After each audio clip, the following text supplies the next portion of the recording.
Yes, my dear friend, welcome back to the channel. This is Salon's blog. I am back and I'm feeling so fresh. Oh yes, sometimes you need to take a break. The whole of yesterday, I have taken a break. Yesterday was my birthday actually. Yeah, I didn't want you guys to know about it. It was my birthday and I decided to take a break. That is why I didn't come your way yesterday. Ladies and gentlemen, it was my birthday yesterday and I had a great time. I took a break and I rested. My goodness, life can be so sweet, without working. But if you don't work, how will you eat? How will you enjoy life? Ladies and gentlemen, I had a great time yesterday with my family, with my kids. Yeah, and I'm back with full strength.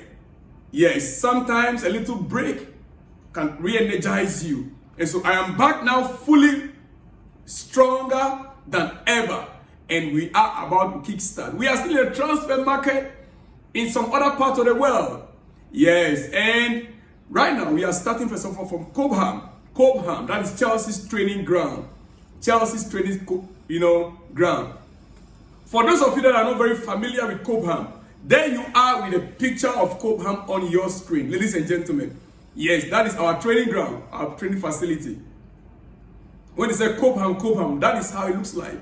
That is the overview of Cobham, ladies and gentlemen. Yeah, it is a beautiful scene. One of the best in the UK. One of the best in the UK. And let me ask you, who is that one player? Who is that one Cobham player from our academy that Chelsea shouldn't have gotten rid of? That you think this player is an academy player that Chelsea shouldn't have sold out? A well-trained Cobham player. Who is that one single player that you thought is a Chelsea academy player that you felt strongly that Chelsea shouldn't have sold this player out? Let me know from the comment section, ladies and gentlemen. Thank God it's Friday. Yes, wherever you are around the globe, on the continent of Africa, in Europe and in America, Canada, or even right here in Asia with me. Ladies and gentlemen, let me know from the comment section, who is that one player that you think Chelsea shouldn't have sold? Yes. Well, it is your breakfast news. I will not take much of your time. But quickly, over the week, we heard about Galatasaray and Victor Osimhen agreement. Yes, Victor Osimhen was unveiled, I think on, Tuesday? Tuesday, yes, he was unveiled Tuesday/Wednesday, if I'm not mistaken. On Tuesday, I guess, yeah. To Galatasaray, yeah. And now we heard Casemiro to Galatasaray. Here we go. Agreement sealed on every detail of the contract. Casemiro is a player, a midfielder, strong DM. He came to Manchester United from Real Madrid. But I think his marriage to Real Madrid didn't work out perfectly. The player that we know in Real Madrid, he wasn't himself coming to Manchester United. I believe partly because of injury. Yes. Because the kind of DM that I know Casemiro to be, they used to compare him to Casemiro, Nkuku. How do you call him? Oh, this our player that went to Saudi recently. I'll get a name. Why this name just escaped me like this? All right, we move on. But you see, he did not live up to expectation with Manchester United. Honestly, from my personal, perspective, he did not live up to. Yes, he did not live up to.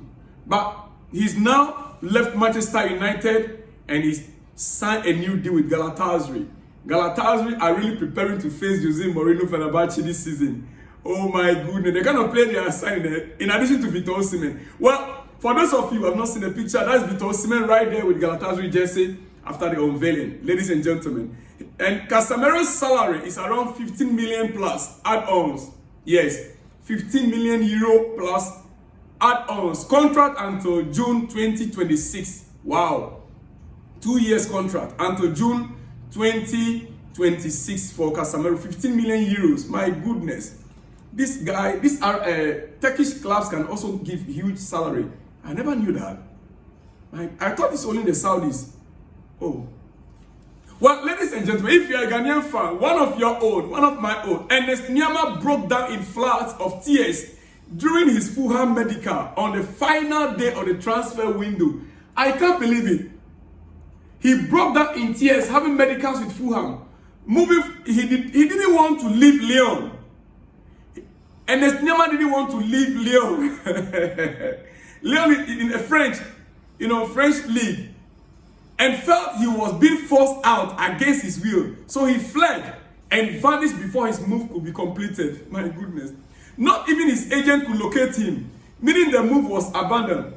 Lyon's owner, John Textor, wrote a formal letter of apology to Fulham because of how the transfer broke down. The young guy, the young Ghanaian international, Ernest Biama, he's a striker. He ran away from the medicals. While the medical was taking place, he ran when he hit himself. He didn't want to leave Lyon. He fell in love with the club Lyon, my friend. He is in love with the club Lyon. Lyon fans need to be grateful to this guy. He didn't want to move. No matter the pound sterling or the England. This is Fulham. The London life. He didn't want to enjoy London life. Listen, there is no life anywhere like the life in London. Trust me. If you are living in the city of London, and you are a football player, there's a totally different lifestyle. Totally different lifestyle. You are a football player, you are earning that kind of money. Even if you are earning £20,000 a week in London, a week as a footballer, the life in London alone, many players when they get to London, they don't want to leave. Oh yes. You heard Raheem Sterling say that his family has settled down well in London. He didn't want to move. All the life is in London. Pound sterling with a chop pound. They chop pounds for London. So Lyon's owner, John Textor, had to write a formal letter to Fulham, to apologize to them for the player running away from the medicals. Maybe they will have to find a way of convincing him next time. You just cannot force him out. All right, ladies and gentlemen, it is your breakfast. Like I said earlier on, super excited to be part of the Galatasaray family. I can't wait to give my all and make the most of this new journey with such an amazing group and the fans, ready to create unforgettable memories together. Let's go! Victor Osimhen on his X. Yes, this is what he posted personally on his X. And now this Twitter. Well, for those of you who are not familiar with this, the Twitter. Yeah.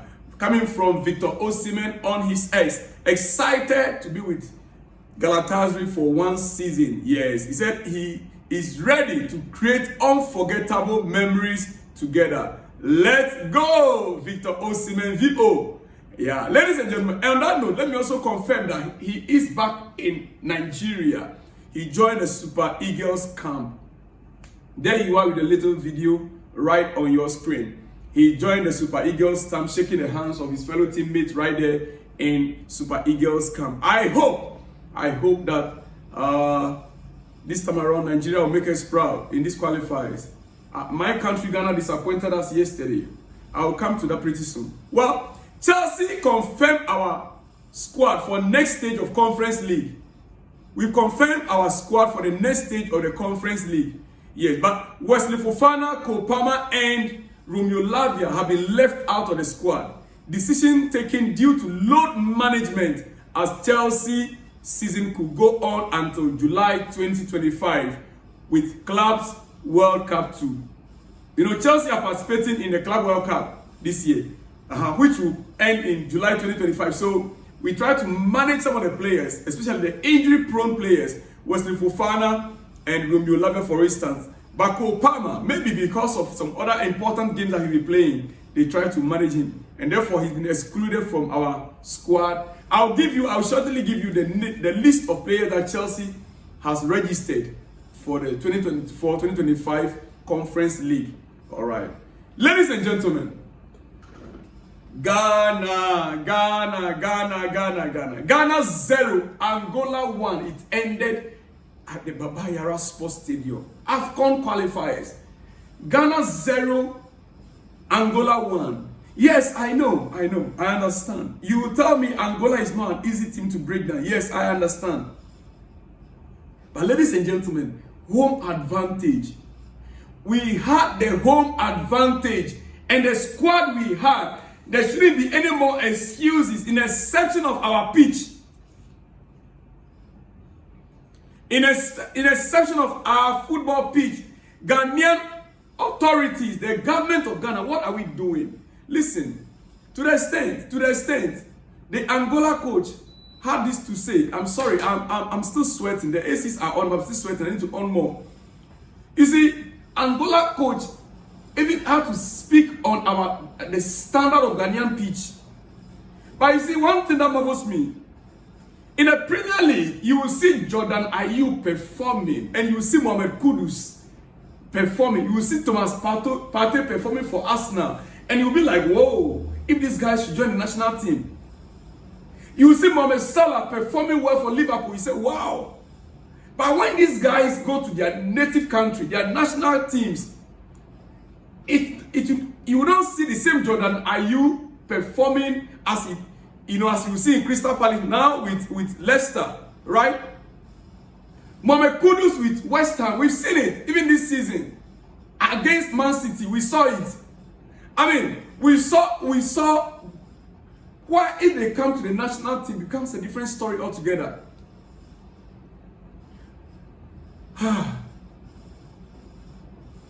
Well, Ghana 0, Angola 1. It ended.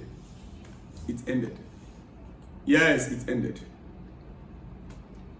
It's sad. I'm not happy. Yesterday, like I said, I was on holiday, but then I took my time to watch few highlights of the game, and I noticed they did actually well. They did quite well, but the goal. But the point, if we complain about the pitch, we are complaining about the pitch, right? Even the Angola coach spoke about the pitch after the game. But the truth of the matter is that if Angola was able to score 1 goal, then we should be able to score 2. Despite the standard of the pitch, Angola was able to secure the 3 points. Why not Ghana? That should have been Ghana. Is it not our home? Is it not our home? Right? Angola coach, this is what he said. He said a country like Ghana deserves a better pitch and national stadium. A country like Ghana deserves better pitch and a national stadium. Ladies and gentlemen, let me move on from there quickly. Chelsea Chief Executive Chris Jurasek has become the latest high-profile departure as part of behind-the-scenes reshuffle. So, at the end of the day, it's true that we are no more the Chelsea that we know. Our chief executive is also departing. We are creating a different club altogether.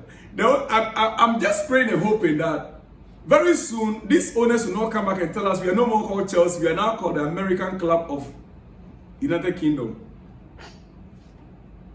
Maybe that will be the next. That will come back and tell us that the club is no longer called Chelsea. We are now called the American Club of United Kingdom. Oh yes, it's possible. Because it looks like, look, after the chief executive right now, Chris Jurasek leaving, the next time it will be, hopefully, the cleaner. The one who cleans the bathroom, the washrooms. Maybe very soon they will be changed. You see, ladies and gentlemen, it's pathetic. We want to change things, but you don't change things, so dramatically. It affects a lot. It affects a lot. Well, we move on. The Premier League has approved Chelsea's 76.5 million sale of 2 hotels to a sister company, helping them meet the league's profit and sustainability rules. We saw our own hotels last season, before the end of the last season, to add up to our profit margin in order to avoid the PSR rules. Many people have spoken against it. Even UEFA, we understand UEFA does not accept that. But the Premier League has come up with a statement on that. And they have approved of it. That yes, it is our own business. You sell your own property, you balance your books. So long as it's a profit, it's a profit. We sold our own hotel, 2 hotels owned by Chelsea, near the Coburn. Yeah, it is our hotel. We sold it to our sister company, so it's still ours. We have nothing to lose. It is still ours, right? These are the Americans. You should know them.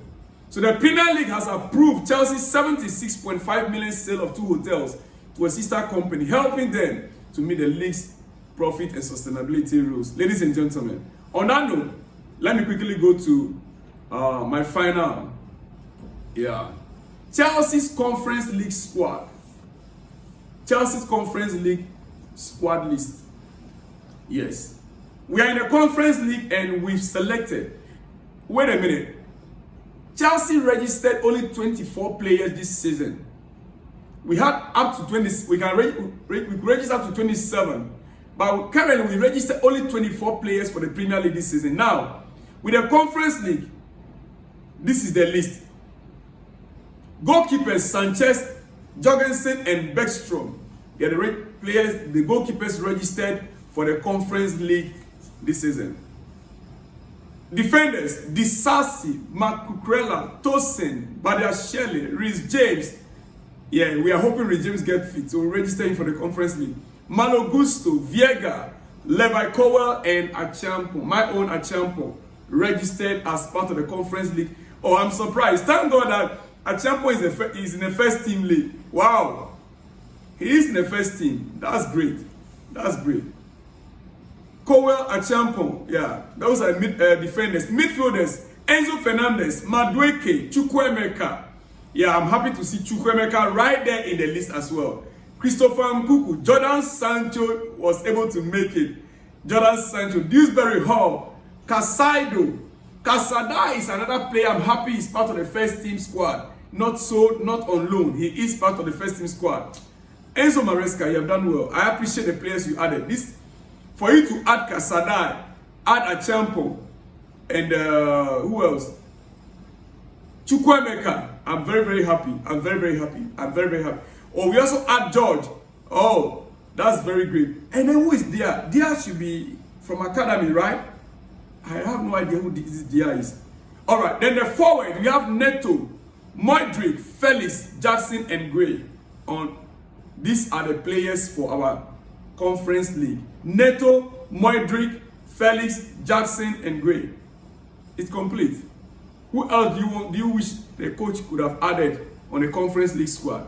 I think we have enough depth in squad. On B list, that is not yet out. I should get a B list later on and give you. Ladies and gentlemen, all right, quickly, I want to let you go, right? You see, Chelsea's data analyst determined that both João Felix and Jordan Sancho are more likely to reach a higher level than Raheem Sterling this season. And it is a reason why we will have to let Raheem Sterling go. Our data analysts, they determined that Jordan Sancho and João Felix, they are in a better position to reach a higher level, higher standard this season than Raheem Sterling. Ladies and gentlemen, it is one of the reasons why we have to let go of our own Raheem Sterling this season. Well, my time is up. I've been signaled long ago. Dear friends, I will see you guys. Quickly. You see, Chelsea confirmed Jason Gannon has been promoted to President and Chief Operating Officer. He will be taking over from Chris Jurasek. So our new CEO, our new Chief Operating Officer is Jason Gannon. We already got a replacement for Jurasek. Yeah, Jason Gannon is our new President and Chief Operating Officer. That's American, they use Chief Operating Officer. Some say the President, or some say CEO, Chief Executive Officer. He will be taking over from Chris Jurasek, who will transition back to be an operating executive with Clearly Capital. So it's going to be he will transition back to be an operating executive with Clearly Capital. Todbole Egbali and Jose Feliciano. Jason's unique combination of talent, experience, and strategic vision will drive the club forward as we work together to achieve ambitions on and off the pitch. This statement issued by the three, Todbole, Bedat Egbali, and Jose Feliciano. They are the co-owners of Chelsea Football Club. All right, so they issued that statement. Then Gannon himself, he said, I'm honored to assume this elevated position within a club so rich in history and well-renowned across the globe. I have developed relationships with many supporters over the past year since joining Chelsea, and it is an enormous privilege to be here. Coming from Gannon. He said, we have an incredibly passionate supporter base here in London and across the world. And we are determined to drive the club into a bright and successful future. I would like to thank the board for this tremendous opportunity, and I'm thoroughly looking forward to working even closer with the leadership. In addition, James Bonington, the club's general counsel, has been promoted to Chief Legal and Corporate Affairs Officer. Oh, really? And James Murray, the club's Chief of Staff, Head of Business Operations, has been promoted to Chief Strategy Officer and Head of Business Operations. Ladies and gentlemen, this is your club. We are still trying to formulate our executives in place, our directors and everyone. This is a different Chelsea altogether. Have it and hear it clearly. It is no longer the Abramovich era football club. Ladies and gentlemen, on this note, I will leave you here first. I will come back with more explosive. Like I told you, I was on holiday yesterday and I'm back with more energy, renewed energy. I'll be back with more exclusives in the coming hours. See you when you see me, dear friends. Shalom and peace.